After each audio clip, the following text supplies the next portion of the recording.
Bismillahirrahmanirrahim. Assalamu alaikum dear students. I'm your teacher from the readers. प्यारे बच्चों, आज का हमारा बाब है बाब दोम ईमानियात व इबादात, और आज हम जिस मौजू पर बात करेंगे वो है अल्लाह ताला पर ईमान। अल्लाह ताला पर ईमान यानी दिल से तस्लीम कर लेना, मान लेना कि अल्लाह ताला एक है, और इस बात पर यकीन रखना कि उसकी ज़ात व सिफ़ात में कोई शरीक नहीं है। हर मुसलमान का ईमान है कि अल्लाह एक है, वो हमेशा से है और हमेशा रहेगा, उसका कोई शरीक नहीं। वो कायनात यानी आसमान, ज़मीन, चाँद, सूरज, सितारे और सियारे वगैरह का पैदा करने वाला है, और कायनात में जो चीज़ मौजूद है हर चीज़ का पैदा करने वाला तहलीक़कार अल्लाह ताला है। वही सबको रिज़्क़ अता करता है, वही सबको पालने वाला है। कायनात की कोई शय उससे पोशीदा नहीं, उसी के पास ज़िंदगी और मौत का इख्तियार है। हमारे ईमान में भी शामिल है कि अल्लाह ताला की ज़ात पर पुख्ता यकीन रखा जाए और सिर्फ़ उसी को इबादत के लायक समझा जाए, उसकी ज़ात और सिफ़ात में किसी को शरीक ना ठहराया जाए। तो हमारा आज का मौजू है अल्लाह ताला पर ईमान। बच्चों, आज हम मौजू की पढ़ाई भी करेंगे और साथ साथ आपको सवालात भी हल करवाएंगे। जैसे हमारा सबसे पहला सवाल है, ईमान से क्या मुराद है, अल्लाह ताला पर ईमान का क्या मतलब है? तो उसका जवाब होगा ईमान का मफ़हूम।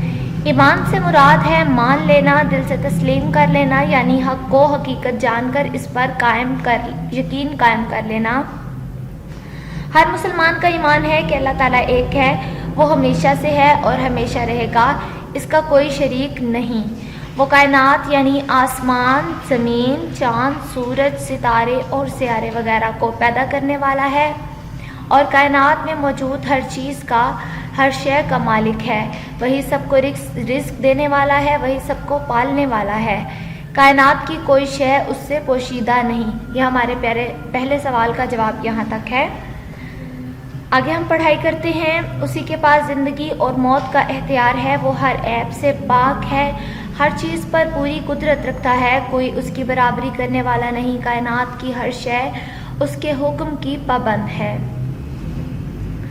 ईमान में ये भी शामिल है कि अल्लाह ताला की ज़ात पर पुख्ता यकीन रखा जाए, सिर्फ़ उसी को इबादत के लायक समझा जाए, उसकी ज़ात और सिफ़ात में किसी को शरीक ना ठहराया जाए।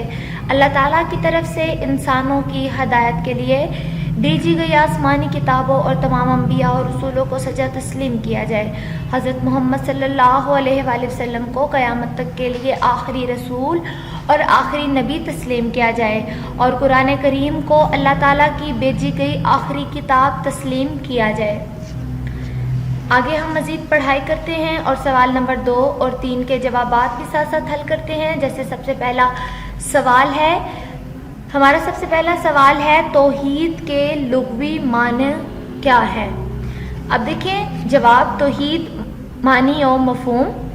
तौहीद के मानी अल्लाह ताला के एक होने पर यकीन करना, यानी अल्लाह ताला को वाहिद, यकता और एक मानना और एक जानना है, और अल्लाह ताला की ज़ात और सिफ़ात में किसी गैर को शरीक ना करना। यहाँ तक हमारे दूसरे सवाल का जवाब है। अगला हमारा तीसरा सवाल है, अक़ीदा तौहीद से क्या मुराद है? उसका जवाब है अक़ीदा तौहीद ईमान की बुनियाद है। इस्लाम में इसकी सबसे ज़्यादा अहमियत है। तमाम अंबिया अलैहिस्सलाम यही तालीम लेकर दुनिया में आए। तौहीद के बारे में अरशाद बारी ताला है, व इलाहुकुम इलाहुम वाहिदुन, सूरत बकरा 163 तर्जमा, और लोगो तुम्हारा माबूद खुदाए वाहिद है। मज़ीद लैसा कमिस्लिही शैउन, सूरत शुरा 11 तर्जमा, उस जैसी कोई चीज़ नहीं। ज़रूरी है कि तमाम मुश्किलात व मसाइब में सिर्फ़ उसी पर भरोसा किया जाए, उसी से मदद तलब की जाए, जैसे कि सूरत फातिहा में है, इय्याक नअबुदु व इय्याक नस्तईन, सूरत फातिहा 4 तर्जुमा, ए परवरदिगार हम तेरी ही इबादत करते हैं और तुझी से मदद मांगते हैं। यहाँ तक हमारे सवाल नंबर 3 का जवाब मुकम्मल हुआ। आगे हम मज़ीद पढ़ाई करते हैं। अगर हम कायनात के निज़ाम पर गौर करें तो सूरज हर रोज़ मुकर्रर वक्त पर तलू और गुरूब होता है। ستارے اپنے اپنے راستوں پر ایک دوسرے سے ٹکرائے بغیر چلتے رہتے ہیں، چاند کی منزلیں مقرر ہیں، موسم بدلتے اور لوٹ کر آتے رہتے ہیں۔ یہ سارا نظام خود بخود نہیں چل رہا، یقیناً کوئی ہستی ہے جو اس نظام کو چلا رہی ہے۔ اگر اس کی خدائی میں کوئی اور اس کا شریک ہوتا تو کبھی نہ کبھی کسی نہ کسی بات پر اعتراف ضرور ہوتا، مگر ایسا نہیں ہے۔ مختصر یہ کہ اللہ کی ذات یکتا ہے، اس کا کوئی شریک نہیں، وہی خالق و مالک ہے۔ بے شک ہماری زندگی اور موت اسی کے ہاتھ میں ہے، ہماری تمام ضرورتیں وہی پوری کرتا ہے، اس لیے ہمیں اسی کی عبادت کرنی چاہیے۔ قرآن پاک میں ارشاد باری تعالیٰ ہے وَاعْبُدُوا اللَّهَ وَلَا تُشْرِكُوا بِهِ شَيْئًا، سورۃ نساء 36۔ ترجمہ، اور اللہ ہی کی عبادت کرو اور اس کے ساتھ کسی چیز کو شریک نہ بناؤ۔ اللہ تعالیٰ سے ہر حال میں مدد مانگی جائے، اس کے سوا کسی کا ڈر یا خوف انسان کے دل میں نہ ہونا چاہیے، اس کے احکام کو اس کی مرضی کے مطابق پورا کیا جائے۔ آگے ہمارا سوال نمبر 4 ہے، عقیدہ توحید کی وجہ سے انسان میں کون کون سی صفات پیدا ہوتی ہیں؟ اس کا جواب ہے، عقیدہ توحید کی وجہ سے مسلمان کے اندر جرأت، بہادری، صبر، توکل اور یقین جیسی صفات پیدا ہوتی ہیں۔ عقیدہ توحید کے ماننے والوں میں اتحاد، مساوات اور اخوت جیسی خوبیاں بھی پیدا ہوتی ہیں۔ تو پیارے بچوں، ہم نے پڑھائی بھی مکمل کی اور سوالات کے جوابات بھی حل کیے۔